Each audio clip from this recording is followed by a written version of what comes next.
Hi, everyone, and welcome to another episode of Raise the Vibe with Liz. Today, I have Guy Finley joining me again from Oregon. For those of you who didn't catch my first interview with Guy a few years ago, let me tell you a little bit about him. Guy Finley is the founder and director of Life of Learning Foundation, a nonprofit center for spiritual discovery. He is the acclaimed author of The Secret of Letting Go, and more than 45 other books and audio programs that have sold millions of copies in 30 languages worldwide. His work is widely endorsed by doctors, business professionals, celebrities, and religious leaders of all denominations. And Guy and I are going to be discussing Enter the Never-Ending Flame of Self-Transformation today. Guy, welcome to the show. Thank you, Liz. Nice to see you. I can't believe it's been more than whatever you said, a couple of years, but I here know we it's are. funny. Time has Yeah. flown by. And like I was saying in the beginning before we started, I really enjoyed our conversation. So I'm really happy to have you back. And something that you said, I'm just going to jump right into it because I love what you said. Life is just one big contemplation to me. And I really resonate with that. So let's jump in and talk about, for those who didn't hear our first discussion, I really encourage everybody to go back and listen to that interview. It was one of my favorite interviews by far, and I'm going on 4 years now. So this contemplation about life, what brought you to the contemplation of life and your spiritual journey? Well, a very simple question with a short answer, huh? Never. I'll come at it a couple different ways, and Sure. when I reach the limit, you just hold up your fingers like that or something like that. I am asked from time to time, where and why did this journey start? And I'm always the first to tell you, I have no idea. Um, I was a boy. I was surrounded by unusually successful conditions, family, my friends, family, where I grew up. And I just never was able to understand why, in spite of all the things that we were given, which were more than abundant in the world that I was raised in, why everybody was so dysfunctional. I mean, when you're a kid, you don't really know what dysfunctional means. But just like a squirrel can walk, you walk outside, the squirrel can feel your intention, and it'll run or it'll stay put if depending on what you are and what you're living in that moment. Well, a kid can pick up all that stuff without a problem. Would that adults understood what children are actually absorbing, they would be quite different in their intention around the child. But I didn't understand it. And in the end, to speed up to the first part of this answer, I never could understand, let alone reconcile, the pain that I was in. You don't realize when you're a kid that your parents are in pain. They do whatever they do in their dysfunctional, ambitious, drunken, or otherwise absorbed way, and all you see as a child is stuff that you get something's wrong, but I don't know what it is. And then as you grow up and you pursue the same things that they pursued and were told would bring you peace, even though it's evident it didn't peace to bring peace to anybody else, you do that. And for me, at whatever age it was, by grace, I realized that if I was going to find an answer to this pain, to this confusion, to this conflict, this fear, it wasn't going to be in the world, because at an early age, I had most of it. And by the time I was 25, I had won most of it through my successful composing and musical career. So at a point, and again, I don't know why it comes when it does, you just reach the understanding that your present level of understanding isn't going to cut it. What you were told doesn't work. What you tell yourself can't work because it doesn't come from anywhere else but the past. And you begin to open your eyes, realizing that you have not seen what you need to see. So you have to look for something literally in another world. And contemplation, for all intents and purposes, is one's best ability to give one's attention to that which is, what you are in, what you are, what's passing through, all that at once. And so it just became natural for me to want to understand from the inside out, not from the outside in. I love that. In your talk this weekend, you actually talked about the inside or the outside in, the inside out, and creation, that life living through you. Let's talk about that in relationship to self-transformation. Sure. Oh, okay. I didn't realize you'd posed a question, but I get it. I can understand. We're we're brought into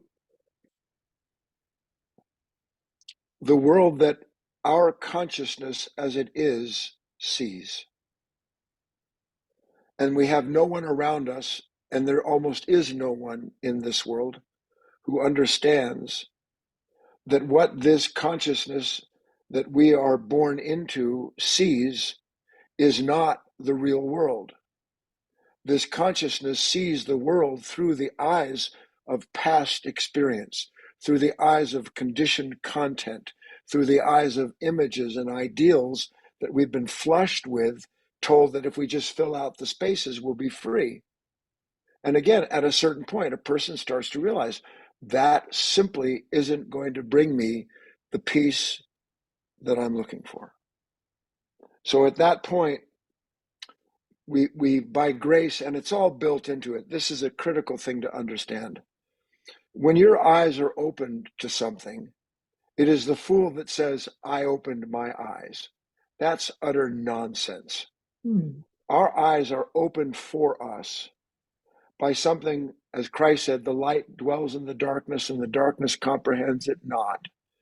That there is something by the grace of God, the divine, whatever word you want, that lives in this consciousness that is asleep to itself.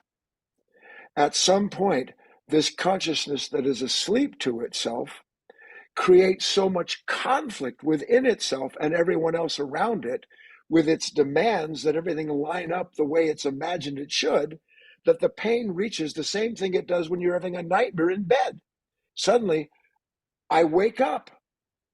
Now, we have these moments, I call them close encounters of the truthful kind, where where there's no way you're going to resolve everything you're telling yourself is true by getting others and the world to try to line up with your control issues. It doesn't work. So there begins a natural release of trying to control one's experience. When you think about it, Liz, what is the pain of any experience other than I came into that moment already sure of how that moment should go?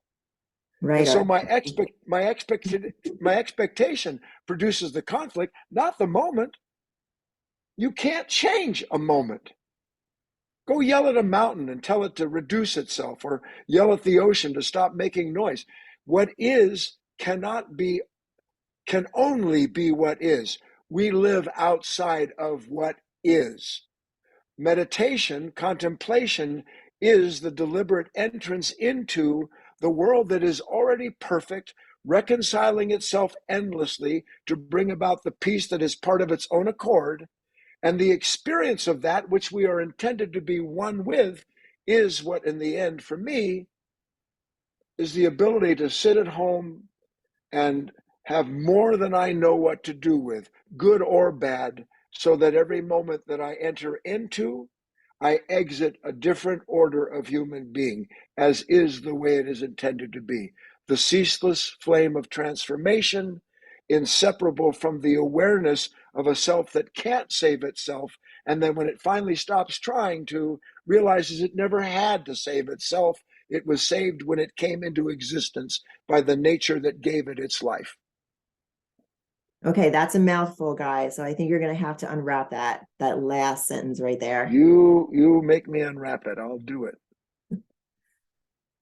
Look, and we may have talked about this, and I don't know. That's okay. I live in Southern Oregon. We had a hellacious winter. It started 3 years ago. It just never, it would never end. And I don't mind so much. I kind of like weather. It's tough on my wife. She's a sun goddess. She just loves the sun. She feeds from it. But the point being that, so here comes spring, and I don't know how spring happened there, but spring went from like from not here to I'm here, to Yes, completely. same here. It's just a boom. Mother Nature. She was sitting so wound up, so tightly, waiting for the first radiant energy so she could release all this pent up demand. Boom, she pops open. And then, like in 2 days, the trees are flushed out with these beautiful nascent green color. The fields open up and everything turns green. And I'm sitting here, blessed as I am, looking out at this forest that I live in.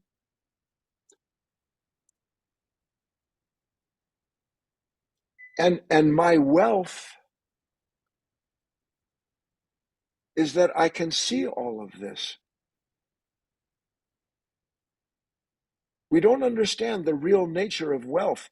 It isn't what we bring with us into the moment. It is what the moment gives us to discover about ourselves in that moment through the revelation of where and whatever we're going through. You look at the breeze catch these leaves and the shadows from the sunshine cast on the floor and running along. You look at all of that and you can't help but recognize that the beauty I see is what it means to be beautiful. The beauty I see is beautiful. And where is that beauty, that fullness of beauty in that moment? Is it out there?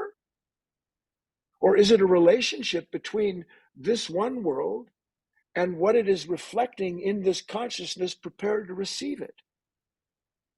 So, in the reception of that beauty, in the agreement with the fulfillment of the moment itself, I am fulfilled through a new relationship with a deepening sense of beauty.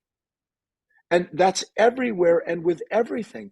And we get this idea. Most of us love this idea. I look up at a night sky. It is timeless. It is deep. It's dark. It's mysterious. And yet there's light in it. I love the night sky. I love the springtime. But the exact same principle holds true with everything and everyone that I am around. So that we want what we would say all the good side of this idea that there is this beauty in me, because that's familiar and comforting and consoling. But what happens when I see someone on the street and they scowl at me, or I get an email or a text message or some business with the foundation that's, in quotes, disturbing my day? What if a man or woman understood that life itself is a ceaseless disturbance in the sense of its yin and yang? It is the ceaseless disturbance of light and dark, of good and bad, and ugly and beautiful. That life divided up into opposites that we see is only divided up because of this consciousness that can't do anything other than see what is other than itself, and that which it approves, it says is I, and that which it judges, it says is not I. Mm-hmm. Yeah. And that consciousness is the problem, not the condition. The condition reveals the consciousness. Therefore, every condition is a friend and ally to my process of contemplating the truth of myself. That's what the real flame of transformation is the recognition that I am capable of being conscious all at once of all that I am, a pure witness to what the awareness is revealing. And everything that this awareness reveals in this consciousness, it can only do so, and this is significant to me. What's the nature of this sudden resistance that I have? The sudden, well, why is that like that? Oh, I got to do an interview, not with Liz. you know, I mean, what is all of that other than, by the grace of God, this moment bringing into this nature, this active will, which is timeless, coming into this old nature that is trapped in time, and revealing the content of that consciousness so that I, who can be aware of that revelation, can be released from my attachment and identification with it. And then boom, free again, free again, free again. And then find out I was never not free, because that's a ceaseless process. Mm-hmm. Did I unwind it a little bit, unwrap it a little bit? Yes, but I want to dive even deeper, because the flame within, is also the desire, because you need desire in order to be able to go to these depths, right? People who I think don't have a desire to unravel why they do the things that they do or think the things that they do, they just kind of move on with life. I think that desire actually plays a role in self-discovery and self-transformation. So I'll agree with that, but with a kind of a caveat. Sure.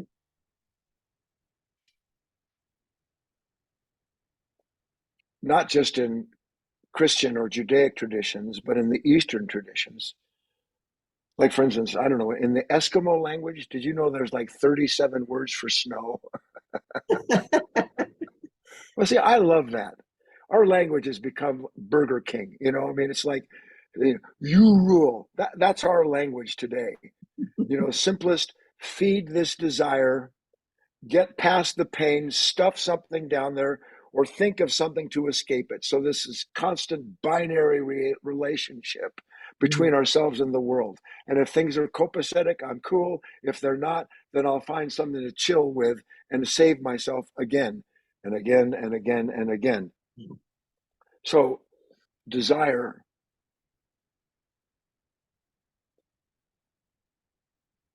I don't know how deep to go. Can we see in one respect that gravity itself, a primordial, eternal principle that came into existence the moment there was more than one body, gravity, drawing something to itself, so that the greater was always drawing the lesser to it, gravity. That's probably the initial physical form of love. One body desires to absorb another. That's what gravity is. I want to bring you into me. Remember when you were a kid? I remember this. My dad and mom, they would say, I want to eat you up. And I'd be terrified. Oh my Well, God. that's a I don't think horrifying thing. anybody says that anymore. I remember that though. No, but and that was, but see, that was an innate longing Mhm. for the adult to blend with the child that it gave birth to. I can't have enough of you. Mhm. Why? Because I love you. So love as the desire to bring two bodies together so that a union might occur, so there's no longer the sense of you outside of me and you different than me. So desire, like love, has all of these levels in scale. That's why I said with a caveat. Because people say, without even thinking about it, I love burgers. Really? So when you say you love me, I am equal to the burger? But we don't think any different than that. For us, I love is equivalent to I want to eat you, meaning I want more of you.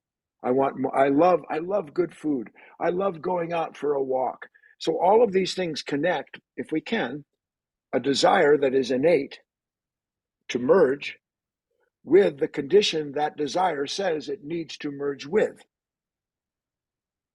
That's separation. Mm. Agape, the highest form of love, was never about separation, but about unification. Mhm. And that's in the end what all this desire leads to is we give ourselves everything. And I mean, in the Western world, it's like a joke. Every world, Western meaning not just the United States, but all, second and first, third, these, the task for us for life is give yourself everything you want. And then one day you give yourself this, it's not enough. I give myself that, it's not enough. I hate what I gave myself. I'm going to change it. It's not enough. I'm going to Mhm. do this. I'm going to get a six pack set of abs. I'm going to have 9 Peloton machines. Whatever it is, I'm going to do it so I can be happy. And you can't be happy with what you believe you can give yourself to make yourself happy. Out of that, what I call divine dissatisfaction, we come in contact with the love that sits innately and reveals to us what we are not able to do for ourselves given the content of our consciousness. So the separation process begins to die through negation. Through negation. That, not that, let's see, neti neti, that's a not this, not that, not this, not that. And when all that not this and not thating is going on, what's happening to my world? Well, at first it seems like it's getting smaller and smaller and smaller. What the heck's going to happen to me? Because I don't know what to do. I'm so unhappy. Failing to see that that unhappiness, that tribulation, is actually a form of revelation that just hasn't been unwrapped yet. Because it's leading me to another kind of relationship. One that, what St. Paul said, our hopes cannot be in things seen. They must be in things unseen. So I can't imagine, it's impossible, how to make myself whole. But I'll spend my whole life trying to do it. And then one day I wake up, wait a minute. Whatever I imagine has to come from the content of my past. I reconfigure her, him, this, that, just kind of reshape it, put some new clothes on it, put some lipstick on it, get a new hairdo, give it a new body. And it's still the same junk. Mm-hmm. It's still the same old thought, the same old image, just rearranged. And then one day, I'm not going to rearrange my life anymore to satisfy the hungry ghost, to satisfy that which can't be satisfied. That's the crucible. That's the crucible. That's really the gist of the talks I'm going to give later in June. That I enter this crucible, the transformation, the flame of realizing that I cannot bring an end to my own appetites is the beginning of dying to being transformed into another level of being that made it possible for me to realize that. Sorry to go on for so long, but that's where we got to. No, it's okay. Something that came to mind while you were talking there at the end was how we can move places, right? As you know, we've left our parents' house, we move somewhere, we think that's going to solve all of our problems, and we move again. But what we don't realize is our problems follow us, that it's not like the place that we're at or the people, well, sometimes the people that we're with, but our internal self, right? We take it with us. It's quite accurate. And it's important to understand it. Guy doesn't wake up in the morning and say, let's have the past persecute the present today. Mm-hmm. That's a bad, oh, this is good. I'm going to go someplace with all of the incessant demands I have, that the body politic, that the religious side, that everybody treats me with the proper respect. Nobody's going to trigger me today. We don't know. We walk around like that, like a loaded bomb, until it happens again and again and again and again and again and again. I change this, I change that, and nothing changes. Why? Because this consciousness is conditioned to consoling itself with the known. That's all it knows to do, and it measures every new moment against the moment it says needs to repeat itself so it can feel new. Think about that. Mm-hmm. I want you to be like I need you to be so I can feel like I'm new and things have changed. Doesn't work. So this consciousness, you know the old cartoon, I've seen the enemy and it's me. Mm-hmm. What it's saying is that this consciousness does not have a life outside of comparison and the conflict that gives birth to it, and then the attempt to resolve the conflict by turning to the same consciousness to tell it where the new content is that will refresh it. Waking up is that discovery. Dying is separating from that consciousness because I see there's no choice. Rebirth is what happens as all of that is going on, the flame of transformation. Right. Just absorb that for a second. No, So, because it, that's what's so good about our conversations is that you do. I want let me drink that in a little bit. yeah, Yeah, because that's doing that's coming from somewhere and doing something that I don't know what that wine is, but let me have another another cup of that, right? right. What the old saints used to call getting drunk on spirit, because you can't feed yourself that, but it's always there. Yeah. If we're willing to stop and just look at what's going on from a broader perspective of what's going on within ourselves, within the situation that we're in, then we can grow deeper in the understanding of ourself and how we function in the Yeah, world, it's like alchemizing in every situation. it's and this is to me the miracle and the proof of whatever you want to call it, a divine intelligence, a superior uh, order of love, is that without knowing it, please let this fall where it does on us. If I'm a petty person, if I'm self-centered, if I'm caught up in some ambition so that my life is consumed by whatever it is that I'm chasing after, I'm looking at life through this like a peephole. But I don't know I'm looking at life through a peephole, because what's on the other side of that peephole is what my consciousness is telling me, this whole world that I'm going to enter into when everything's Jake. Mm-hmm. And if it weren't for the fact that something inside of us one day says, you know what, this is too small. This your impatience isn't because of other people, it's because of your demands. And if it weren't for a light in the darkness that doesn't the dark, if it weren't for that allowing us to be recognized, well, maybe I need to, as you said, enlarge my view. But then you see, Liz, it's not I who enlarges my view.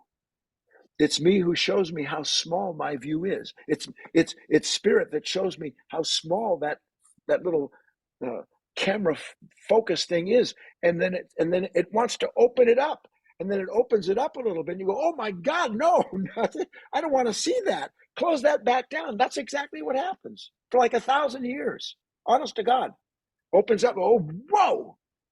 Too much pain, too much fear, too much.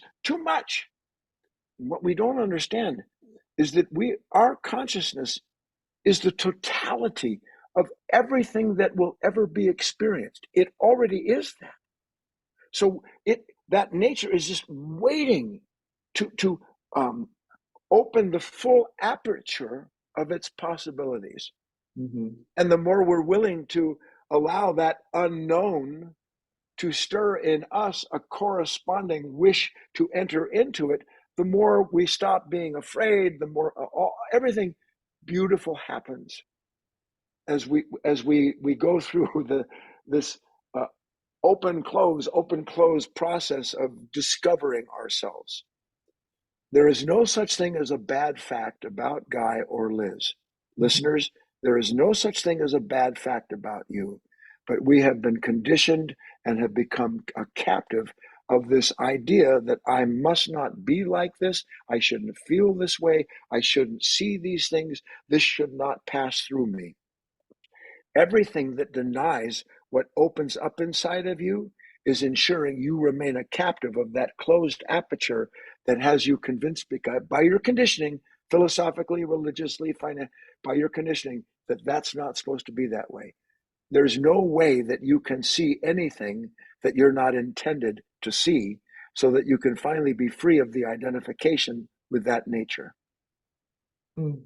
I think where a lot of people stumble, you say there is no bad guy, no bad Liz. We stumble in that self-realization or self-transformation process. I mean, like, oh my gosh, I people please, I do this, I do that. Like, I'm a bad person. How can I change this to not do this anymore and Yeah. be this other person in the world? Right. Write this down, listeners. Resistance is the unseen force of reincarnation. Resistance is the unseen force behind reincarnation. Everything that you resist will reincarnate because the original incarnation of that consciousness changed not at all. So its tendency and its pursuit is continuity. Mm-hmm. We are the victims of a consciousness pursuing its own continuity at the cost of our possible freedom. How do we find that freedom? By dying, seeing to and through that consciousness. One day, I'd rather die than be angry at another human being. Yeah. That happened. That actually happened. One day, I would rather die than express this complaint. Now, how does a person get there when all my life I thought anger was strength? That complaining had the power to change what I didn't want. So everything, as Christ would have alluded to, and all the old teachings, everything's upside down, literally reversed, literally reversed. Outside is inside, in is outside, everything upside down. That's metanoia. The new mind is recognizing that and then beginning to align your wish and understanding to the new knowledge you have, like we're sharing, which is what's so great to be able to share this. Then something in me at least has a chance to look at a moment that I've been blind to before through new eyes. And my new eyes afford me the chance of this split second of an opening, and then whew, and then I start to realize, wow, why am I closed down? She said something to me, and I never knew it before. I always took the anger or the impatience as being proof that I was right, but I actually felt the contraction. And instead of blaming the contraction on the condition, now I understand the condition is revealing this nature that can't do anything but collapse, contract. Have you ever seen those sea Yeah. anemones on the Enemies. ocean, and you touch it and it goes like that and squirts all that water out? Mhm. That's this consciousness. I like that you pointed that out, that you said that and you reflected on one of your own experiences. And I can go one of what two ways, and I'm not exactly sure which way to go. I'm going to let you choose, because we're hearing a lot about men and men being able to step fully into themselves, and that strength, was, what men were taught that they were supposed to be, right? But it's really the other side of the man, the vulnerable side of the man that wasn't allowed in society, is really the other part of the man. And when it comes together, that creates that wholeness, right? And Yeah. as I'm saying that, I'm completely losing, like what you said before, in the other direction that I wanted to go in. So I'm going to have you kind of reflect on that while I sit and see if I can pull that back out. Wow. I'm going to tell you a great failing in the world today, and in our legislation, in our morality, in our churches, in everything that looks at anyone or anything through an ideal. Mm-hmm. The punishment's the ideal. The actual release is the recognition that that's the fact.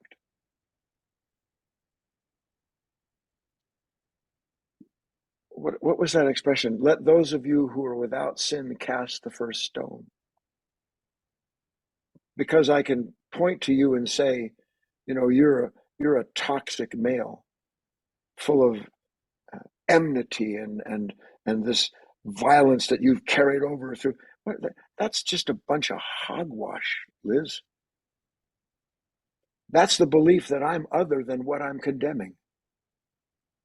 I Mm-hmm. believe I am other than what I see in you, where if I was actually other than what I see in you, I wouldn't try to push you into the shape and form you need to be. I would create conditions whereby you can see what you are so that you can begin to go through the change that I'm agreeing to go to at the same time.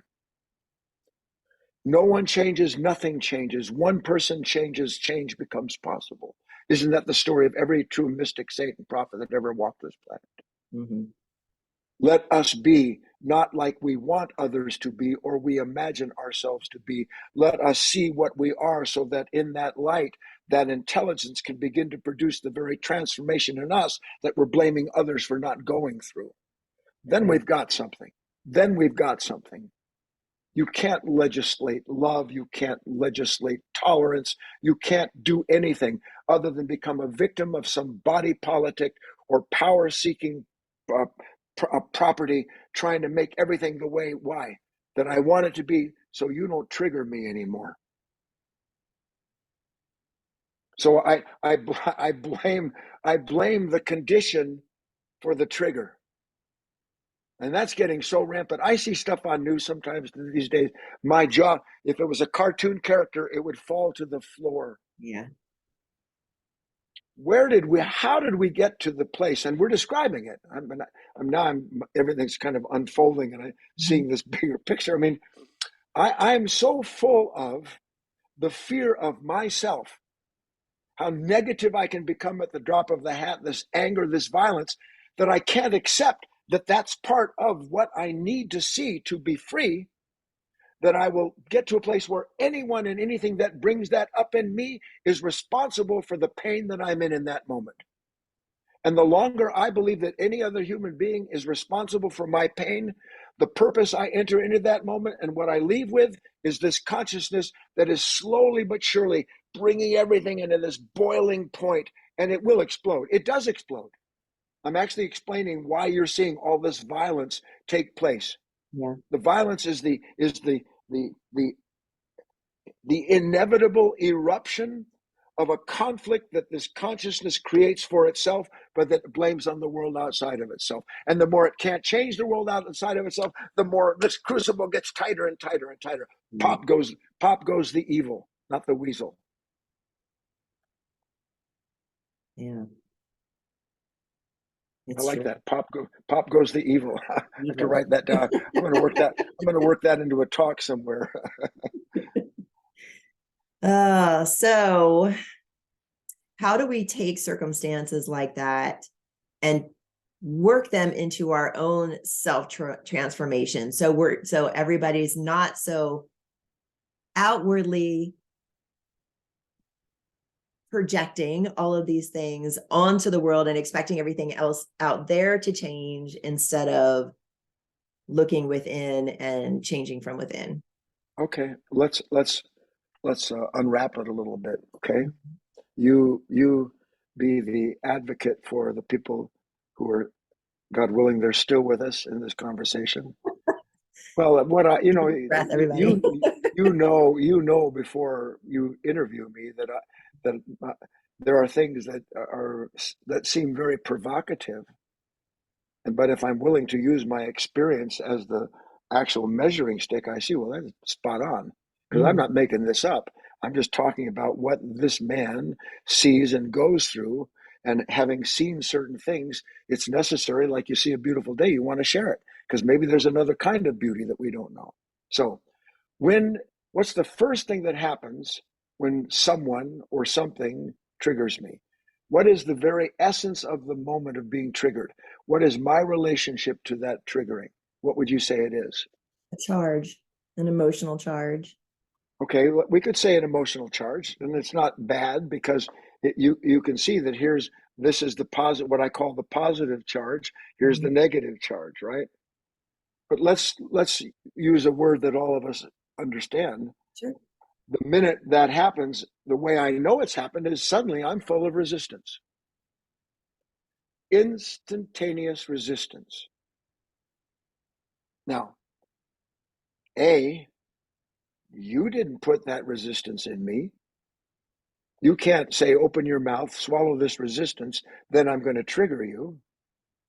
I came into that moment preloaded with a set of ideas and images and demands that were just waiting, as it were, in that consciousness to have the moment confirm it so it can go on being what it is, enjoying itself, or as more often than not, meet something that challenges or threatens that idea of myself, that image, so that the moment that I'm triggered, what's really triggered is that it is a personal challenge, but not personal in the sense of the I that appears, but personal rather that my identity that I came into this moment with is suddenly subject to a threat. I am identified. This is why Buddha said that the world is suffering. The essence of the Four Noble Truths. Without knowing it, Guy, you have become attached to an image, not the thing, but the idea of yourself that condition grants. You have become attached. This consciousness becomes attached to what it sees outside of itself as a way to negotiate the world that seems to threaten. Where you have attachment, you have dependency. Where you have dependency, you have resistance on anything that threatens the attachment. So I don't know, I've come into this moment with you attached to the idea that you should treat me in a certain way. Mm-hmm. And by God, if you don't treat me as I imagine I should be treated, and the imagination belonging to the desire of that consciousness, we're at odds. So that resistance appears the moment that identity feels threatened. The summary response to that resistance is that same consciousness then has a negative reaction. One day, God willing, everyone who works on themselves will see there's no real reaction of being able to say, you're like this or this happened without the resistance. So resistance is the seed of the reaction. Boom, reaction. Now that consciousness is pointing its finger. Gotcha. You are the problem. You're the source of this pain.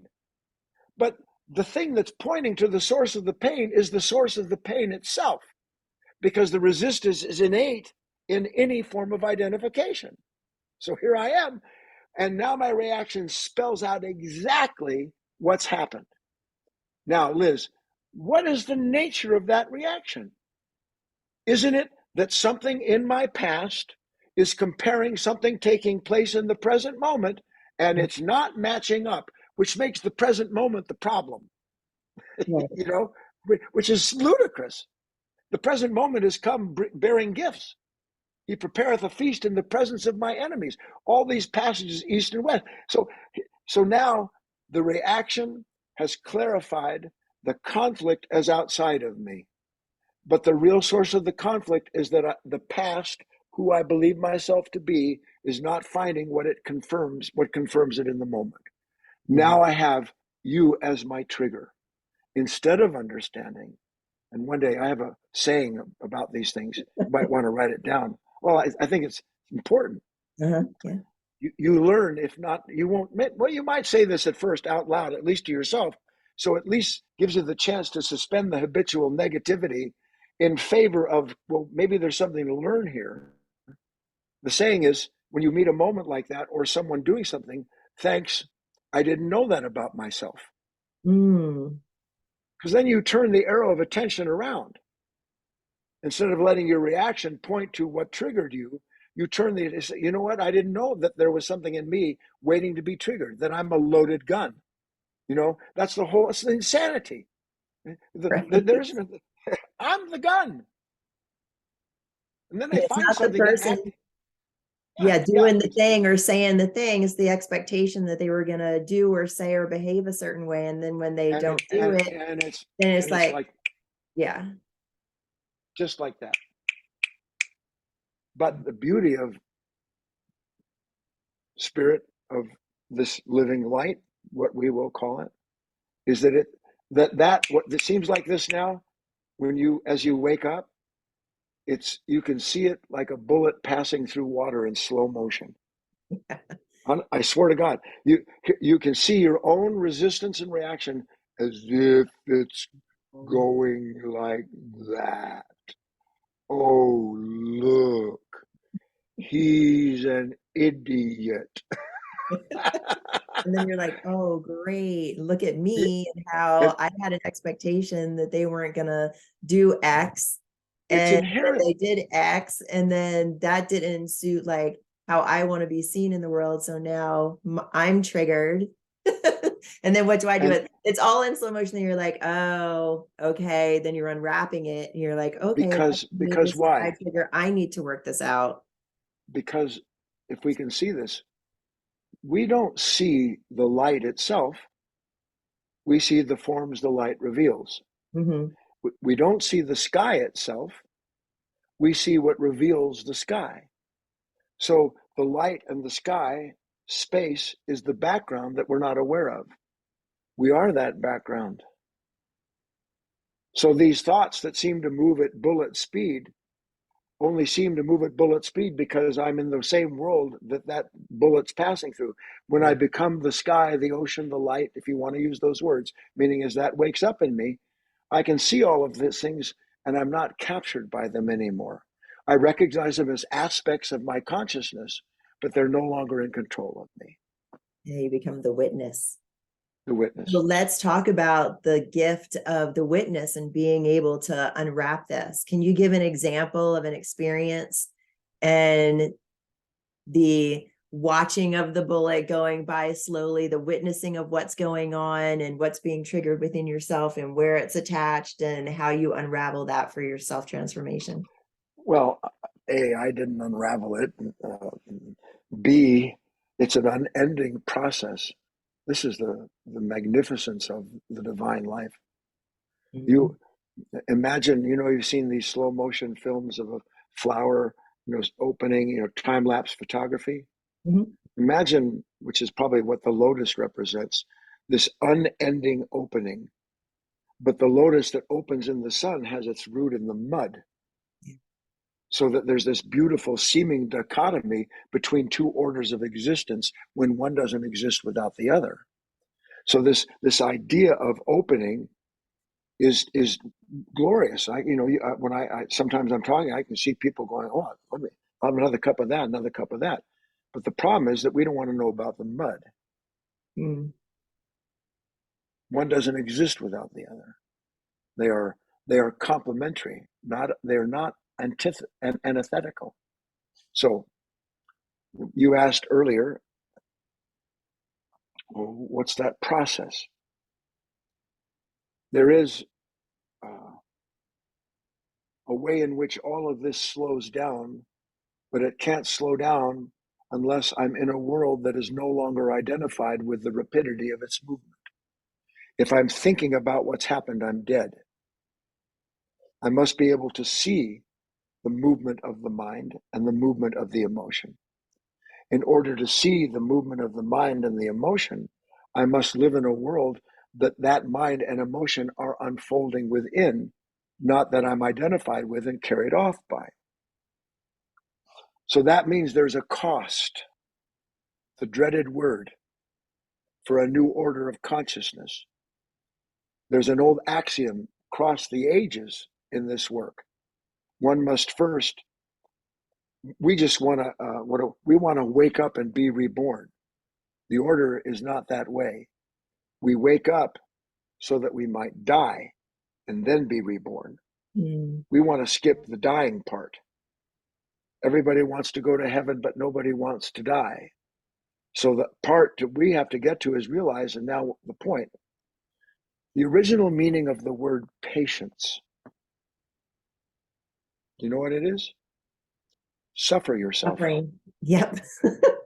Suffer yourself. Now, put that in context. St. Paul says, if you want to possess ye, in your patience, possess ye your soul. Hold on. So I need to suffer myself in order to enter into another order of consciousness? Now listen, that uses suffering differently than the useless suffering I've always done. Yes. Because when that man, that woman, that moment comes and I'm triggered, the resistance, instantaneous reaction, reaction, instantaneously control, change, avoid, the binary fight or flight. I need to understand that so that I meet that moment, at least through that understanding, and sit back. I was actually thinking, it's funny, you asked me this morning. I was thinking, my mind, for some reason or another, I was working on something, and I came to a thought, or a thought came to me about St. Francis. Do you know what St. Francis used to call himself? What's that? The jackass. That's funny. And now I get it, because meaning, like in the Eastern traditions, the nefesh, the camel, that animal nature. Well, so he was saying there's this animal nature, but then I had this funny thought about it. What if he's called himself that because he knew that when something was going to trigger him, the first thing he had to do was to sit down like a jackass. You know, anything starts to pull on me, push on me. God does not pull, God does not push. God reveals. So if I feel something pulling or pushing on me, in my patience, let me sit down and become the witness of that condition instead of the captive of it through my unconscious reaction to it. So in your patience possess ye your soul.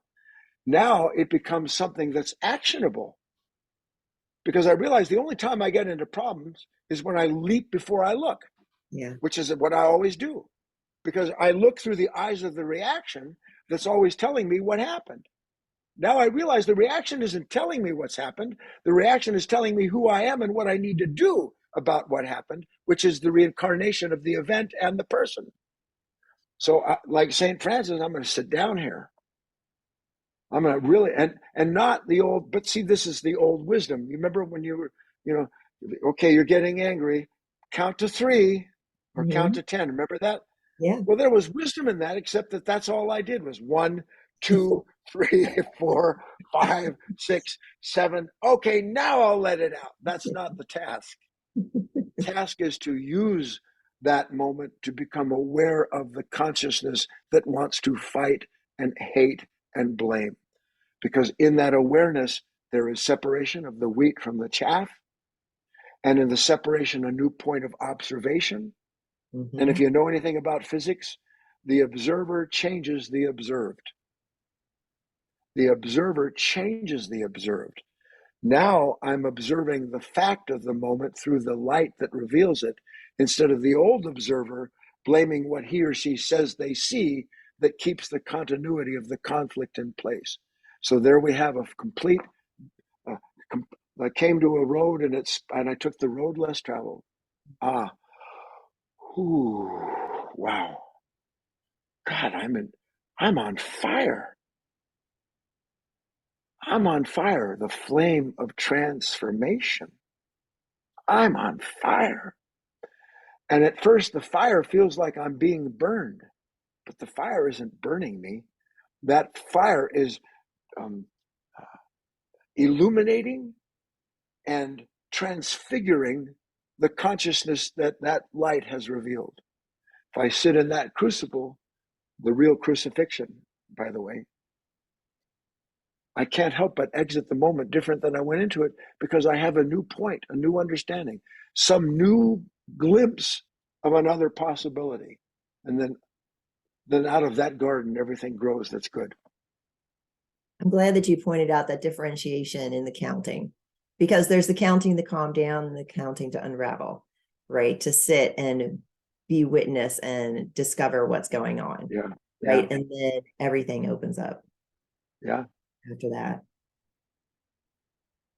Yeah. So let's dive into the purpose and the benefit of this finding the flame for self-discovery, for self-transformation.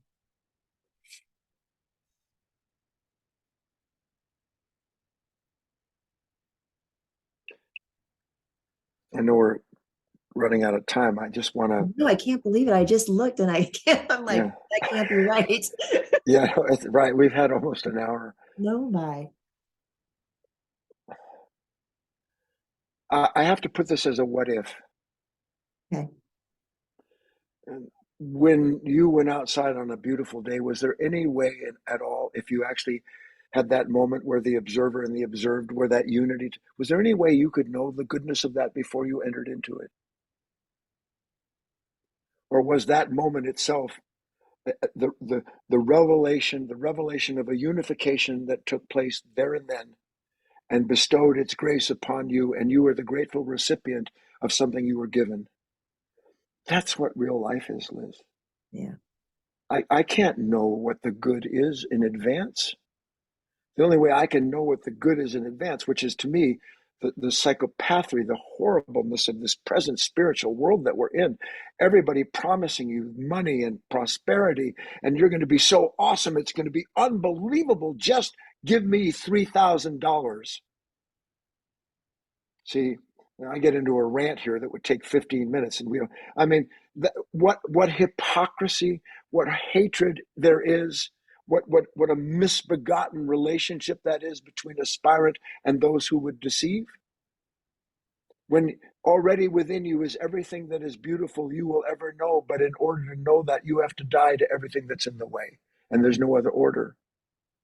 So it is a way that you can't avoid. I'd lie if I didn't say. I remember early days of my spiritual life. I was 17. I remember this. As clear as I can tell you, there was a true moment of an objective impression. I didn't. I had been searching since I was 11, and then I opened this book somewhere on actually in the home of a master that I was lucky enough to meet. I opened this book. I read one paragraph and I fainted. I mean, I literally fainted. Because suddenly that's what I'm looking. That was and then unfortunately my mind took that and said, here's what you're looking for. Then the next 10 years were spent trying to reduplicate that experience. And the real life is not duplicatable. It's not like that. But you only get to that point when you keep trying to make everything fit what you want it to be. So this goodness that we long for, that is in our hearts to seek, it's calling to us. We don't imagine it. It gives us that which we allow to see, the inadequacy of our own imagination. And then the whole idea of the cloud of unknowing, that life that we have to enter into the darkness so our eyes can see the light that was already there. That's where we're drawn to. The prodigal son, every story, the hero's journey. It's all the same. So this is one big, beautiful iteration of some timeless truth that you are the book. Our task is to get weary of writing our own story and get ready to start opening this book and read chapter by chapter, verse by verse, through our moment-to-moment experience, what God himself, what the divine itself is trying to tell us, so we can return to this proper home that doesn't have this constant unhappiness in it. I love that. And once we get a sense of that goodness, once we experience that goodness, that really fuels the flame. That's it. That's what faith is. That's what faith is. Faith is not a belief. Faith is not a hope in things seen. Faith is the result of a certain experience having been produced in me, so that I never forget the taste of that, because it is a timeless taste, as is that which put that taste in me and the capacity to drink from that cup, as it were. Love that. So as we wrap up, and again, I can't believe we only have 5 minutes left in our conversation. I told you, anytime you want, I'm yours, as the Americans would say. Definitely need to come back again. So as you know, I always ask for that jewel of wisdom at the end. So what is a jewel of wisdom that you would wrap us up with? If you could sum up, actually, our discussion, what would that be? I actually just wrote it this morning because I'm starting to prepare. So I'll just tell you what I wrote, yeah? Perfect. As we realize our incomparable role in the great design of life, how no other soul may know the beauty, the sorrow, the light, the darkness that we alone are given to see, let alone to serve as that instrument of that divine revelation, then at that moment we will, if and as, enter and realize an order of fearlessness, of contentment, of consolation that our heart of heart has been looking for all along. The prodigal son returned home. Emerson, Thoreau, the masters. I didn't go anywhere. It was always right here. I just have to realize that. And I can't realize that any other place than here, with the warts and all. That's it. Well said. Thank you, Guy. And thank you for another great interview. This has been fantastic. I don't know when this will air. I know it's probably going to be evergreen, but if I might just say, do you think this will air? I hope I'm not messing things up, before the end of June. Oh, let people know what you've got going on. So how can they reach you, and what do you have coming up? Yeah, that's what I want to do. So first of all, I speak 3 times a week for free online. There's nothing to join. End of story. You can find out about my ongoing talks by visiting guyfinley.org/events, or just go to my website, which, by the way, you can spend 3 years just going through the free material there. Yeah. I'm going to give a series of talks in the end of June. We call it the Talks in the Pines, more or less over the solstice, having to do with this transformation that we just spent this nice hour talking about. If you want to know about that, you go to guyfinley.org/let go or /ticket. Just, you know what, it's so stupid. I hate all this /.org business. Just go online, put Guy Finley, you'll find me. I give this material because I love it. Share it with me. End of story. I do it a lot. Perfect. And I'll have your links in the show notes too, so people can find you. Okay. Awesome. Guy, thank you so much for joining me today. I really appreciate your time. And everybody, check out guyfinley.com. He has lots of information. .org. Guyfinley.org. Lots of information. Thank you for the correction. Yeah. Go check him out. And the content that he has coming up, as you said, the end of June. Perfect. Awesome. Thank you, Guy. You're welcome. Appreciate See you it. again. And thank you everyone for joining us today. Again, I'm Liz Peterson, and this is Raise the Vibe with Liz. And you can find me on Facebook, YouTube, and Instagram at Raise the Vibe with Liz. And my website is lizshealingtouch.com. Have a great day, everybody. And remember to get out there and raise the vibe. Bye, everyone.